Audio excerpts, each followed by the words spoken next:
Tramo final del programa y en esta oportunidad para hablar de economía con un especialista, José Busaniche, Diego Caniglia. Sí, bueno, tuvimos una entrevista con Jorge Colina. Me agarraron viendo el diario. Sí, bueno, pero está bien. Estaba repasando el diario. Jorge Colina Nunca hay que dejar de leerlo y menos de repasarlo.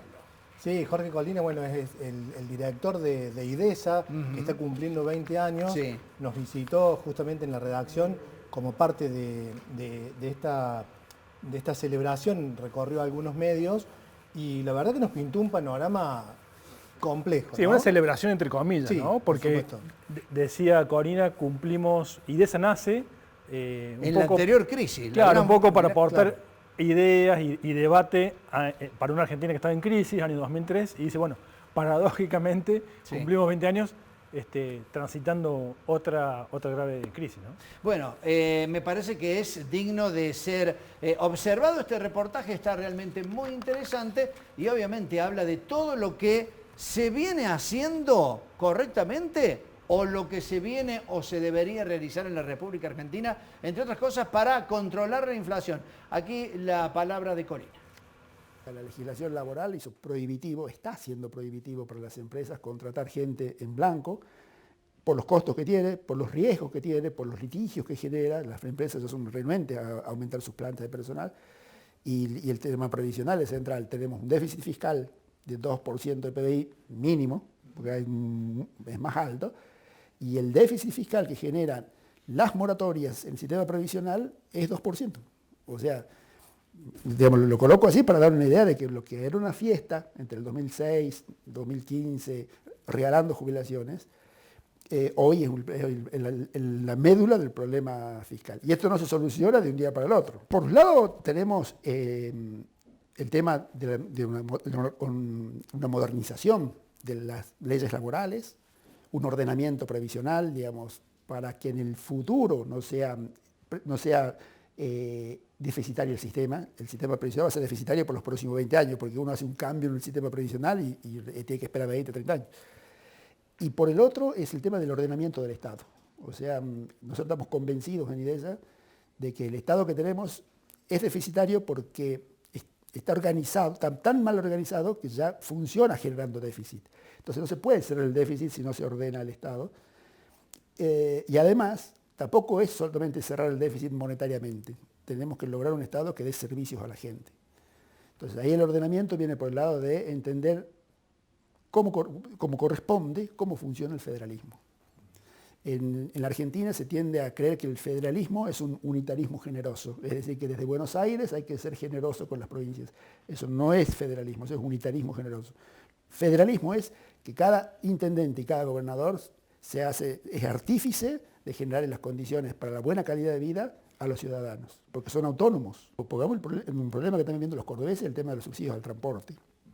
Tradicionalmente, y como corresponde en un federalismo, los subsidios al transporte urbano los tiene que financiar la intendencia de cada pueblo o la provincia, pero nunca la nación. Ahora, como la nación estaba subsidiando al transporte urbano del Gran Buenos Aires, todos los gobernadores fueron a hablar con el gobierno nacional, pero no fueron a decirle, che, dejá de subsidiar al Gran Buenos Aires porque eso le corresponde que lo subsidie la provincia de Buenos Aires y la ciudad de Buenos Aires. No, fueron a pedir también subsidios. Entonces el Estado Nacional les dio subsidios hace 2 años atrás, insuficientes. Ahora los congelaron y resulta que hay un problema de que no se puede subir el boleto, hay que subir los salarios de los choferes, pero los subsidios están congelados, subsidios que no deberían haber sido dados por la nación, esos subsidios los tiene que prever cada municipalidad y cada provincia. Y esto es un ejemplo concreto de cuando se superponen los roles, se producen los problemas y no se saben quién es el responsable de solucionarlo y además se complica mucho la salida. La gente toma la coparticipación como un tótem, ¿no? Diciendo, es una forma de redistribuir. Es una mala forma de redistribuir porque la coparticipación ha sido fruto de una mala negociación que hubo entre el gobierno de Alfonsín, en donde se perjudicó muchísimo la provincia de Buenos Aires y se benefició muchísimo las provincias del norte. Hoy el impuesto a las ganancias y el IVA, los dos se coparticipan, nación y provincia. Y por casualidad, la verdad es que si uno dijera, mirá, que todo impuesto a las ganancias vaya a la nación y todo el IVA vaya a las provincias, la ecuación queda igual, en nación-provincias. Donde no va a quedar tan igual es entre provincias. Yo le dice, porque cada provincia se quede con el IVA que genera. Eso sería un gran incentivo a los gobernadores e intendentes a generar valor agregado, porque entonces se cobraría impuestos por el valor agregado. Bueno, eso se puede hacer. Lo que sí hay que prever un fondo de convergencia para compensar a las provincias del norte, menos desarrolladas, pero con un límite y con planes de desarrollo para que ya las provincias sepan que en algún momento se tienen que empezar a desarrollar, que no pueden vivir toda la vida de la ayuda del resto de las provincias. El día siguiente de las PASO la gente se va a preparar para el 15 de diciembre, para el 10 de diciembre. Y entonces va a ser tortuoso todo eso, porque va a ser de gran incertidumbre. Y con lo cual, diría más, cuando llegue la elección, es posible que al día siguiente no pase nada, porque ya la gente, ya los inversores y la gente ya reaccionó antes. Hay algunos economistas que dicen, ojo, porque en economía, en finanzas, por el tema de las expectativas racionales, es posible que la gente se adelante antes de las PASOs a tender a dolarizarse. Eso no se sabe, pero mucha gente me decía, no espero las PASOs, mejor compro antes. Las PASOs que vienen ahora no parecerían ser tan sorpresivas, a menos que gane Milei. Las encuestas, los que responden, hoy por hoy, son aquellos que están convencidos. Son aquellos que están convencidos por Juntos por el Cambio, son aquellos que están convencidos por el Frente de Todos, y son aquellos que están convencidos del enojo que tienen. Los enojados dicen Milei. Pero hay un montón de gente que está todavía en veremos, veré. Hay gente que termina no yendo. Y hay gente como en Tierra del Fuego que termina yendo para decir en blanco.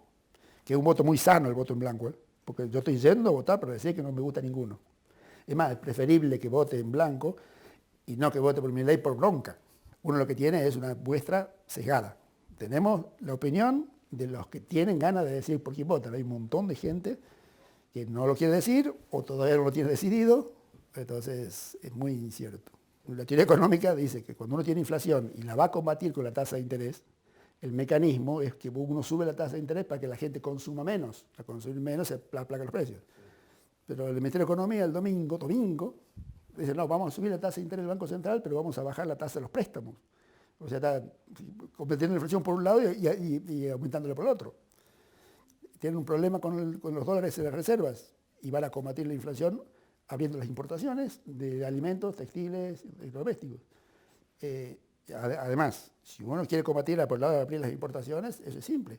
Saco toda la malaria de restricciones que hay para importar, que todo el mundo se está quejando, bajo los aranceles y entran las importaciones. Pero no, se dice el mercado central se va a constituir en algo que va a hacer las importaciones. Entonces, es inconsistente en su cuerpo. Entonces, por eso parece ser que es más que nada una reacción como para mostrarse haciendo algo que algo digamos, que realmente sea conducente. La inflación es la hija de la demagogia. Entonces, tenemos inflación en el fondo porque los políticos son demagógicos. Y los ministros de Economía y los economistas también se volvieron demagógicos. Y entonces nadie tiene ganas de decir las cosas como son. Hay que vivir con lo que se tiene. Entonces el Estado no puede gastar más de lo que hay, de lo que recaude. Y eso significa tener un Estado ordenado. Por ejemplo, dejar que el Estado Nacional se deje de meter en cuestiones que son de las provincias y los municipios, que las provincias y los municipios se hagan cargo de sus funciones con los recursos que tienen, y lo que significa es calidad de gestión.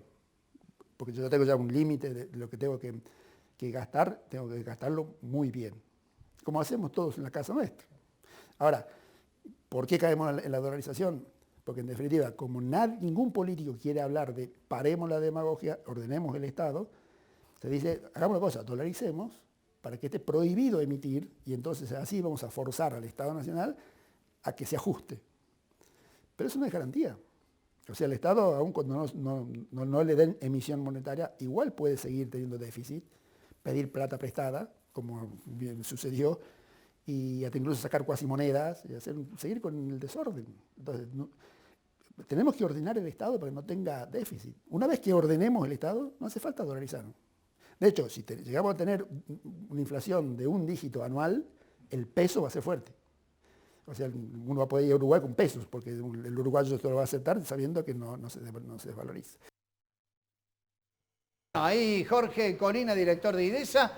¿Alguna idea final para cerrar? Alejándose de estos conceptos o planes salvadores, ¿no? Que dice Colina, que hace 20 años, por lo menos desde IESA, viene estudiando el tema. Lo que necesita el país es un plan de ordenamiento del Estado.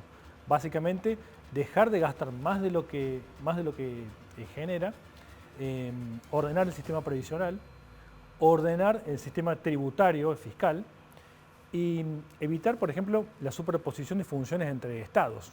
Vemos mucho esto, ¿no? Un Estado nacional haciendo obras o tomando trabajos que a lo mejor hacen los municipios o las provincias. Y él lo analizaba perfectamente bien cuando hablaba de la coparticipación, ¿no? De un tema que dijo cada uno de los estados provinciales debería generar sus propios recursos. Sí, y yo me quedo con el título de la nota, y más llegando a la coyuntura, desde las PASO y hasta el 10 de diciembre, cuando asuma el nuevo presidente, todo va a ser tortuoso. Esa es la palabra que usó para referirse a la situación que vamos a vivir seguramente luego de las elecciones.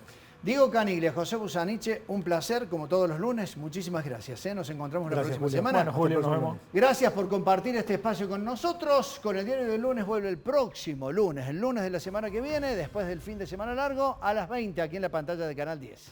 Muchas gracias y buenas noches.